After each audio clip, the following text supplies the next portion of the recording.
अगर उनके पास है जो इतनी बड़ी फंडिंग उन्होंने लाखों रुपए का, जो मध्यम वर्ग के हैं, जो एक मिनिमम परिवार से हैं, एक मजदूर परिवार से समझ लीजिएगा, और वो लाखों करोड़ों रुपया वहाँ पर खर्च कर रहे हैं, प्रोटेस्ट वासियों को खाना खिला रहे हैं, पानी सेवा कर रहे हैं, तो सेवा करना तो अच्छी बात है, पुण्य का काम है। मगर सेवा जहाँ से हो रही है, जिस ट्रस्ट से हो रही है, जिस संगठन से हो रही है, उसका हिसाब किताब उनके पास होना चाहिए। लगभग 140 करोड़ जनता के सम्मान से बना हुआ देश का प्रधानमंत्री है, उसको गाली देना और उनकी माँ को गाली देना, मरी हुई माँ को गाली देना, ये एक शर्मनाक बात है। और उन्होंने छात्रों को और देश की जनता को बड़े प्यार से समझाया है, बताया है, सम्मान लिया है। अगर यहाँ योगी आदित्यनाथ, उत्तर प्रदेश के मुख्यमंत्री अगर योगी आदित्यनाथ होते और उनकी माँ को अगर गाली दे दी होती, तो गाली देने वालों को तब पता चलता कि गाली देने का अंजाम क्या होता है।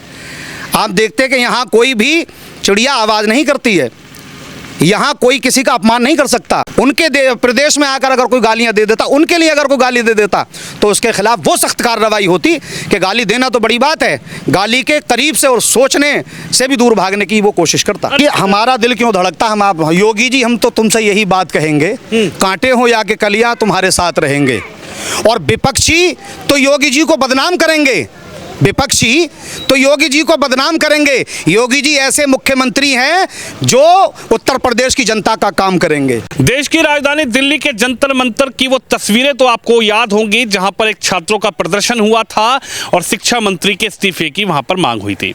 हालांकि शिक्षा मंत्री का इस्तीफा भी हो गया, दिल्ली के छात्रों का प्रदर्शन खत्म भी हो गया था, अभिजीत दीप के और तमाम लोग इस प्रदर्शन को लीड कर रहे थे। लेकिन तमाम तस्वीरों के बीच एक ऐसी तस्वीर तो आप लोगों को जरूर याद होगी जो आज भी सोशल मीडिया की सुर्खियां बनी हुई है। वहां पर खाना, पानी, बिरयानी, चावल, दाल बांटने वाला, खाना खिलाने वाले मोहम्मद जुनैद की। जुनैद को लेकर अब चर्चाएं हैं कि मोहम्मद जुनैद जो एक सामान्य, एक निम्न वर्ती, मध्यम वर्ती परिवार से आते हैं, मोहम्मद जुनैद ने वहां पर लाखों रुपए का खाना खिलाया। अब जब मोहम्मद जुनैद के घर पुलिस पहुंचती है तो मोहम्मद जुनैद के आरोप होते हैं कि पुलिस एक खाना खिलाने वाले व्यक्ति को, एक पानी पिलाने वाले व्यक्ति को परेशान कर रही है। मेरे साथ जो है इस वक्त मौलाना नूरी मौजूद हैं, नूरी साहब से बात करेंगे। नूरी भाई, किस तरीके से इस तस्वीर को देख रहे हैं? हालांकि कई तस्वीरें अब दिल्ली के जंतर मंतर की अब सामने आई हैं, लेकिन चर्चाएं अभी भी मोहम्मद जुनैद की है कि जुनैद भाई, आपने खाना खिलाया, पानी पिलाया, आपने सेवा करी, लेकिन हिसाब को लेकर अब जो है चर्चाएं हैं। लेकिन जुनैद भाई का ये कहना है कि साहब, यूपी पुलिस जो है, योगी की पुलिस जो है, उनके परिवार को परेशान कर रही है। क्या खाना खिलाना, पानी पिलाना, किसी की सेवा करना, किसी प्रोटेस्ट में जाना गुनाह है क्या? देखिए, ऐसा है, दिल्ली के जंतर मंतर के प्रोटेस्ट की तस्वीरें तमाम ही देशवासियों ने देखी, और प्रोटेस्ट बच्चों ने किया, ये उनका अधिकार था, और पुरसुकून शांतिपूर्वक प्रोटेस्ट चला, जितना चला वो उनका अधिकार था। लेकिन विपक्षियों ने जाकर या उन्हें उकसाकर छात्रों को गालियां देने पर जो मजबूर किया, पत्थर चलाने पर जो मजबूर किया, तो ये गालियां, ये पत्थरबाजी चलना, ये शर्मनाक विषय है जी। ऐसा अगर देश में कहीं होता है तो ये चीज़, पत्थरबाजी या गालीबाजी, देश की एकता अखंडता को तोड़ती है, देश को कमज़ोर करती है। तो ये जो शर्मनाक तस्वीरें सामने आई कि आरएफ के जवान को मारकर घायल कर दिया गया। अब जो आरएफ के जवान हैं वो भी किसी परिवार से हैं जी, उनकी भी कोई माता है, उनकी भी कोई बहन है, उनकी भी कोई पत्नी है, उनका भी कोई बेटा है, उनकी भी कोई बेटी है, और वो भी एक इंसान है। और इंसान उस दृष्टि के हैं जो हमारी सुरक्षा और रक्षा के लिए खड़े हैं जी। अगर हम सुरक्षा कर्मियों के साथ में ऐसी अबदरता करेंगे कि उनको पत्थरबाजी मार करके घायल करेंगे, या डंडा मार करके उनको घायल करेंगे, या उनका हेलमेट उतार करके उनके साथ ये बदतमीजी करेंगे, तो ये देश के लिए बड़ी शर्मनाक बात है और युवा के भविष्य को बर्बाद करने वाली बात है।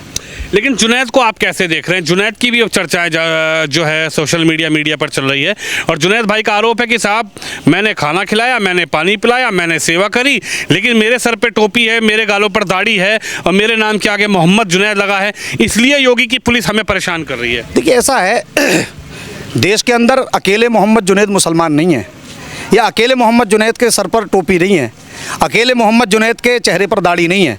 लाखों करोड़ों लोगों के चेहरों पर दाढ़ी भी है और सर पर टोपी भी है, और उनकी तरह लोग देश की सेवा भी कर रहे हैं, देशवासियों की सेवा भी कर रहे हैं, भूखों को खाना भी खिलाते हैं, प्यासों को पानी भी पिलाते हैं, जो कि एक पुण्य का काम है, सवाब का काम है, इबादत का काम है।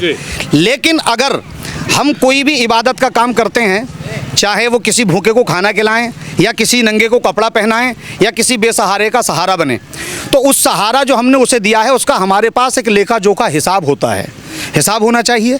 अगर कोई हमारा संगठन है जिसके ज़रिए हम मदद करते हैं, जिससे लोगों की हम जो है आर्थिक स्थिति सुधार रहे हैं, तो हमें उनका हिसाब देना चाहिए। अगर उनसे हिसाब के बारे में सवाल किया जा रहा है तो मैं मानता हूं कि ये मुसलमान के लिए नहीं है, दाढ़ी और टोपी वाले के लिए नहीं है, बल्कि हर देशवासी का ये दायित्व है, ये जिम्मेदारी है कि वो अपना हिसाब किताब दे, लेखा जोखा पेश करे। अगर उनके पास है जो इतनी बड़ी फंडिंग, उन्होंने लाखों रुपए का, जो मध्यम वर्ग के हैं, जो एक मिनिमम परिवार से हैं, एक मजदूर परिवार से समझ लीजिएगा, और वो लाखों करोड़ों रुपया वहाँ पर खर्च कर रहे हैं, प्रोटेस्ट वासियों को खाना खिला रहे हैं, पानी सेवा कर रहे हैं, तो सेवा करना तो अच्छी बात है, पुण्य का काम है। मगर सेवा जहाँ से हो रही है, जिस ट्रस्ट से हो रही है, जिस संगठन से हो रही है, उसका हिसाब किताब उनके पास होना चाहिए। भाई मैं उनके गाँव में गया, मैंने देखा तो उनके गाँव के लोगों ने बताया कि उसके पिताजी 4-5 भैंसों का जो है काम करते हैं, भैंस पालते हैं, दूध बेचते हैं, 2-2.5 बीघा उनके पास खेत है। लेकिन सवाल यह है कि जब मोहम्मद जुनैद ये कहते हैं कि साहब लोगों ने मुझे भेजा, जिसने भेजा मुझे क्या पता किसने भेजा, मैंने तो सिर्फ वहां पर खड़े होने का काम किया। गांव वाले कह रहे हैं, उनके परिवार से लोग कह रहे हैं कि वो तो सिर्फ खड़ा होकर बांट रहा था। अब इसका क्या हिसाब किताब जुनैद दे? नहीं, देखिए ऐसा है, जब कोई किसी को जिम्मेदारी दी जाती है तो उसका हिसाब किताब और उसकी जानकारी भी उसके पास होती है। अगर बगैर जानकारी के जो है वो मदद कर रहे थे जिसको वो जानते नहीं हैं, तो ये तो और शर्मनाक बात है भाई, ये तो और शर्मनाक बात है। देखिए, जो केंद्र सरकार अगर राज्य सरकार को बजट देती है, सेवा करने के लिए देती है ना देशवासियों के, तो वो उसका लेखा जोखा हिसाब नहीं लेती है? लेती है, नहीं लेती है? राज्य सरकार अपने मंत्रियों के जो है निधि देती हैं खाते में, तो सेवा करने के लिए देती हैं देशवासियों की, तो वो उसका हिसाब किताब भी लेती हैं। ऐसे ही जो ईश्वर है, प्रभु परमात्मा परवरदिगार अल्लाह ताला, उसने हमें पैदा किया, रिस्क दिया खाने के लिए, तो उसका भी वादा है कि वो भी हमसे हिसाब किताब लेगा। मस्जिदों मदरसों का जो है ट्रस्ट होता है या संगठित कोई संगठन होता है, कमेटी होती है, वो सारा कुछ हिसाब किताब लेखा जोखा होता है। उसके मुतवल्लियान, उसके ज़िम्मेदार, जो उसके अध्यक्ष हैं या कोषाध्यक्ष हैं, सेक्रेटरी हैं, जनरल सेक्रेटरी हैं, वो सब उसका लेखा जोखा होता है, वो कौम को हिसाब देते हैं। अगर मोहम्मद जुनैद से हिसाब मांगा गया है तो उनको हिसाब बगैर किसी जो है चूँ चरा के हिसाब देना चाहिए। अगर सच्चे हैं तो हिसाब देना चाहिए। एक और शर्मनाक बात आई प्रोटेस्ट के दौरान, देश के यशस्वी प्रधानमंत्री श्री नरेंद्र मोदी जी को लोगों ने गालियों से सम्मान किया, और उनको तो गालियों से किया ही किया, उनकी माताजी को भी गालियां दी, उनके परिवार को भी गालियां दी। एक ऐसा प्रधानमंत्री जिसका दुनिया में सम्मान किया जा रहा है, दुनिया जिसका सम्मान कर रही है, दुनिया जिसकी बात को, जिसके लोहे को मान रही है, उसको जो है गालियों से और उनकी माँ को, यानी मरी हुई माँ को गालियाँ देना, ये एक शर्मनाक बात है। वो तो यूँ समझ लीजिए कि देश के एक ऐसे प्रधानमंत्री हैं जिन्होंने छात्रों को बड़े प्यार से समझाया है, छात्रों का प्रदर्शन, छात्रों का अपने बारे में सवाल, पेपर के बारे में सवाल, प्रधानमंत्री मतलब प्रधान जो शिक्षा मंत्री हैं धर्मेंद्र प्रधान जी, शिक्षा मंत्री जी का इस्तीफा, ये सब बातें अपनी जगह दुरुस्त हैं, इसका हम कोई विरोध नहीं करते, खंडन नहीं करते। खंडन इस बात का करते हैं कि देश के एक ऐसे सम्मानित व्यक्ति जो लगभग 140 करोड़ जनता के सम्मान से बना हुआ देश का प्रधानमंत्री है, उसको गाली देना और उनकी माँ को गाली देना, मरी हुई माँ को गाली देना, ये एक शर्मनाक बात है। और शर्मा जी, एक बात मैं आपको बताऊं, ये तो गनीमत है कि देश के प्रधानमंत्री हैं जो अपने हृदय में जनता का बड़ा प्यार रखते हैं, भाव रखते हैं, और उन्होंने छात्रों को और देश की जनता को बड़े प्यार से समझाया है, बताया है, सम्मान लिया है। अगर यहाँ योगी आदित्यनाथ, उत्तर प्रदेश के मुख्यमंत्री अगर योगी आदित्यनाथ होते और उनकी माँ को अगर गाली दे दी होती, तो गाली देने वालों को तब पता चलता कि गाली देने का अंजाम क्या होता है। आप देखते हैं कि यहाँ कोई भी चिड़िया आवाज़ नहीं करती है, यहाँ कोई किसी का अपमान नहीं कर सकता। हमारे प्रदेश उत्तर प्रदेश के जो मुख्यमंत्री हैं श्री योगी आदित्यनाथ जी, उनके प्रदेश में आकर अगर कोई गालियां दे देता, उनके लिए अगर कोई गाली दे देता, तो उसके खिलाफ वो सख्त कार्रवाई होती कि गाली देना तो बड़ी बात है, गाली के करीब से और सोचने से भी दूर भागने की वो कोशिश करता। अरे यही तो मोहम्मद जुनैद कह रहे हैं कि साहब मेरी गलती यही है कि मैं उत्तर प्रदेश के मसूरी थाना क्षेत्र में रहता हूँ, नाहल गाँव में। अगर मैं नाहल गाँव में नहीं रहता, उत्तर प्रदेश में नहीं रहता, तो मुझे इतना परेशान नहीं करते। न योगी की सरकार है, योगी जी इसलिए मुझे परेशान कर रहे हैं। मैंने खाना खिलाया, पानी पिलाया, जूस पिलाया, और सिला क्या मिला? योगी जी की पुलिस घर पहुँच गई। देखिए, योगी जी परेशान किसी को नहीं करते, योगी जी सबसे हिसाब मांगते हैं। परेशान वो होते हैं जिनके पास हिसाब किताब सही नहीं होता है, वो परेशान होते हैं। योगी जी तो केवल उस जनता के हक का हिसाब मांगते हैं जिसकी सेवा के लिए पैसा दिया जा रहा है, फंडिंग हो रही है, ट्रस्ट से आ रहा है, कहाँ से आ रहा है, ये सवाल किया योगी जी ने। केवल पूछा कि भाई कहाँ से आया, उसका हिसाब बता दो। तो फिर हमारे ये सवाल नहीं होना चाहिए।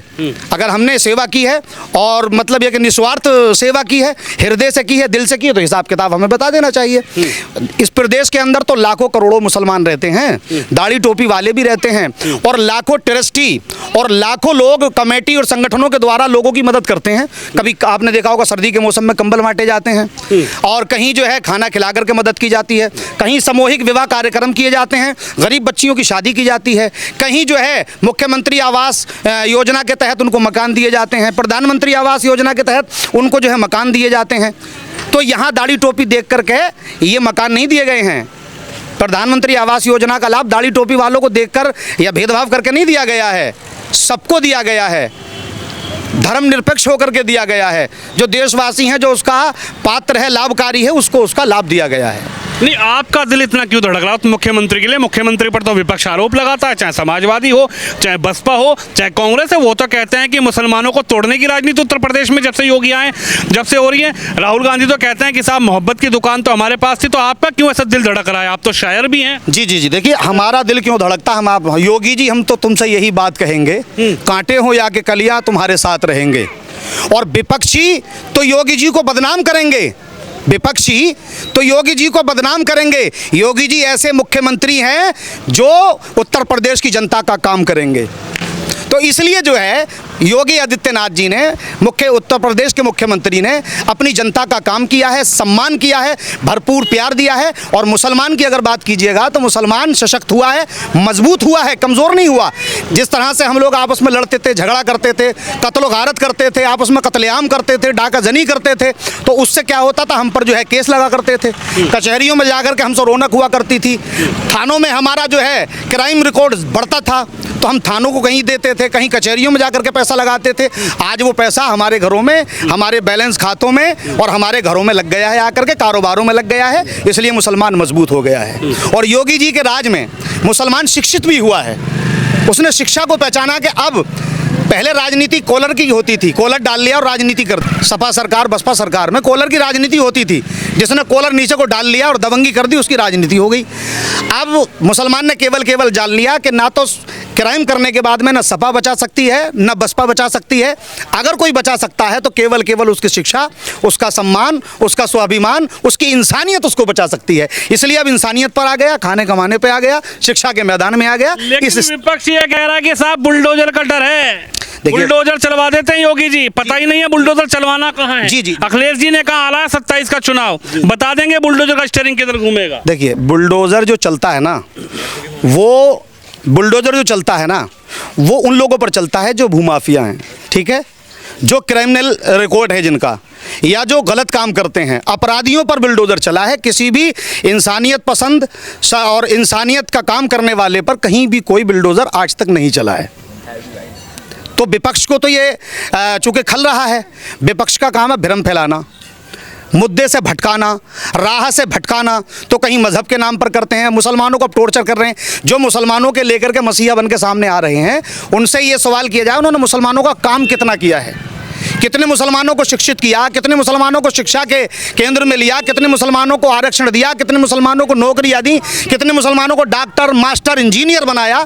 उनसे सवाल किया जाए उन्होंने मुसलमानों का विकास कैसे किया, कितना मुसलमानों को ऊपर उठाया। अरे तो विपक्ष कह रहा मुसलमानों को एक दूसरी नज़र से तो भी नहीं देखा, सब बीजेपी सरकार तो एक निगाह, दूसरी एक निगाह दूसरी से देखी। ऐसा है प्रदेश और देश के अंदर जो है ये राशन वितरण होता है, ठीक है साहब। तो राशन वितरण में कोई आज तक एक मुसलमान या हिंदू ये बता दे कि साहब हमें डबल मिला, मुसलमान को सिंगल मिला, हिंदू को मिला, मुसलमान को ना मिला, कोई ये बता दे। मैंने आपको बताया कि प्रधानमंत्री आवास योजना हमारे शहर मुरादाबाद में करूला जयंतीपुर एक क्षेत्र ऐसा है जो मुसलमानों का क्षेत्र है टोटल, और मुरादाबाद का सबसे बड़ा डेवलप होने वाला मोहल्ला करूला जयंतीपुर है। वहाँ जाकर के देखिए, प्रधानमंत्री आवास योजना जो लोगों के घरों पर लिखा पड़ा है वो उन्होंने मुफ्त में लिखवा लिया क्या?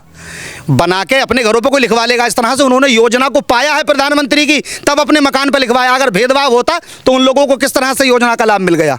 राशन वितरण जो हो रहा, फ्री में मिल रहा, महीने में 2-2 बार मिल रहा है। पहले के डीलर 3-3 महीने का जो है ब्लैक कर लिया करते थे, कोटा जब्त कर लिया करते थे और जनता भूखा मरती थी। आज वही डीलर पूरा दे रहा है और फोन करके दे रहा है कि आ जाइए, आपके यूनिट चल रहे हैं, अपना अनाज ले जाइए और यूनिट चढ़वा जाइए। एक बड़ा सवाल आपसे ये भी है नूरी भाई कि जिस तरीके से अब अभी पुलिस के परिवार ने, जो दिल्ली पुलिस है जो वहाँ ड्यूटी लगी थी, उनके परिवार ने एक प्रेस कॉन्फ्रेंस की और उन्होंने भी ये सवाल उठाया कि साहब क्या हमारे पिता, हमारे भाई, हमारा पुत्र क्या दिल्ली पुलिस में, आरएफ की बटालियन में, आरएफ की सेना में इसीलिए शामिल हुए हैं कि उनको पीटा जाए, उनकी वर्दी फाड़ी जाए, उनको टाँके लगे, उनके सिर में टाँके आए?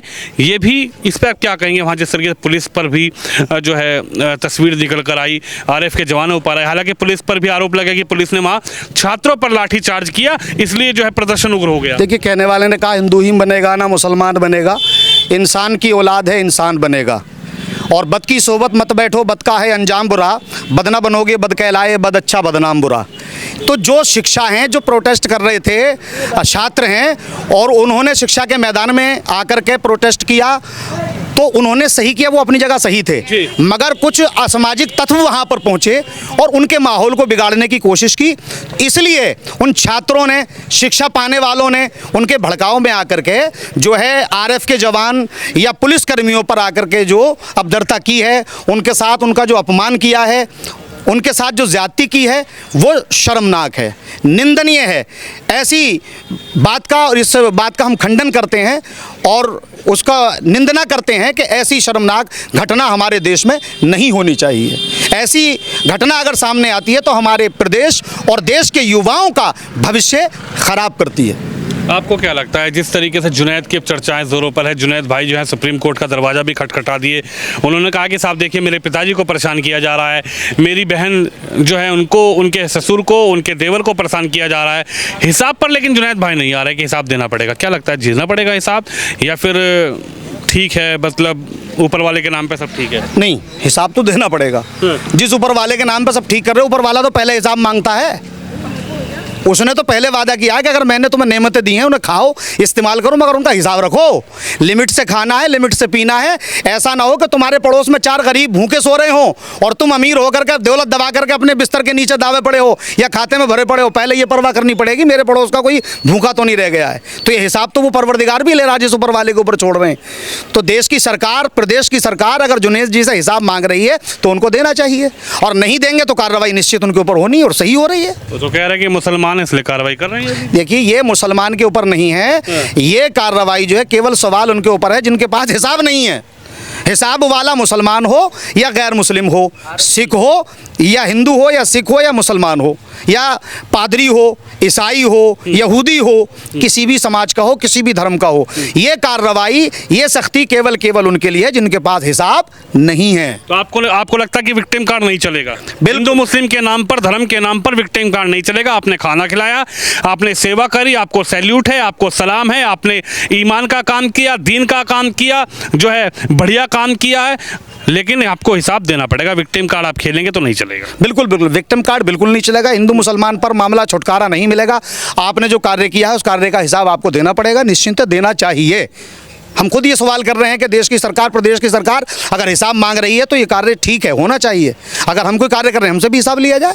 चलिए, बिल्कुल मेरे साथ मौलाना नूरी हैं जिनका साफ ये कहना है कि मोहम्मद जुनैद भाई, आपने बहुत अच्छा काम किया, आपने सराहनीय काम किया, आपने सैल्यूट वाला काम किया, आपने वहाँ पर सेवा की, लेकिन अब जब नंबर आया है कि लाखों रुपए रोज का खर्चा कहाँ से हो रहा है, लाखों रुपए रोज कहाँ से आए थे, आपने राशन कहाँ से खरीदा था, आपने खाना कहाँ पकवाया था, आपने बिरयानी के लिए चावल कहाँ से लेकर आए थे, बिरयानी कहाँ बनी थी, किसको पेमेंट किया, दाल चावल कहाँ बने, सब्जी पूड़ी कहाँ बनी, छोले कहाँ बने, पानी के बोतलें कहाँ से आई, जूस कौन सी दुकान से आया, पैसा किसने दिया, खाते में दिया, कैश दिया, अकाउंट में डाला, किसी के जरिए भेजा, तो ये भी एक मुस्लिम समाज से ही आते हैं और अच्छे पढ़े लिखे एक बड़े सोशल एक्टिविस्ट भी हैं। और इनका भी ये कहना है कि साहब हिंदू मुस्लिम वाला कार्ड नहीं चलेगा, यहाँ पर तो आप जो भी खाएंगे, जो भी करेंगे, जो भी आप समाज के हित में काम करना चाहते हैं, लेकिन हिसाब आपको देना पड़ेगा। कैमरामैन शिवम यादव के साथ विनोद शर्मा।